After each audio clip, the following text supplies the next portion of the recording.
October 3rd, 2023 is one for the history books in Canada. Remember this day. On this date, the first First Nations Provincial Premier was elected, and in Ottawa, the first Black Canadian voted in as the Speaker of the House of Commons. Good morning, Manitoba. Good morning, Canada. Today is a new day.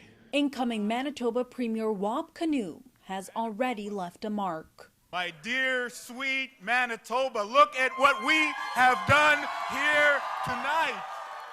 The new NDP Premier says he doesn't take this victory for granted as he stood on the stage last night with his family by his side, including his uncle. You have many questions about what it means for me. Think about what yesterday meant for him, who was in St. Mary's Residential School, who experienced the worst of it in our country's history.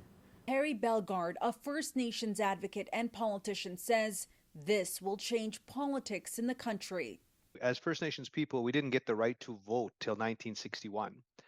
And we weren't allowed to even leave our reserve without a permit till 1951. Bellegarde points to 2015, when the Truth and Reconciliation Commission came out with the 94 calls to action, and when he, then National Chief of the Assembly of First Nations, called for the eradication of hatred and discrimination towards Indigenous peoples. And replace it with acceptance and love and caring and compassion. And I said that. And to me, the Manitoba voters embraced that, because they rose above the divisive arguments and the divisive messaging, from the parties. Hours before the historic Manitoba election results, Liberal MP Greg Fergus was voted in as Speaker of the House. How many people didn't know who the Speaker was before yesterday?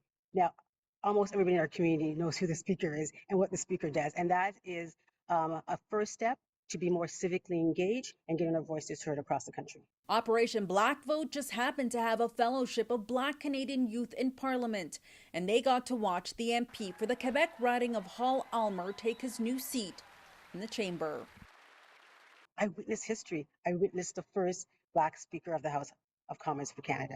So this historic day not only making news right across Canada, but internationally in the US, in the UK, and beyond.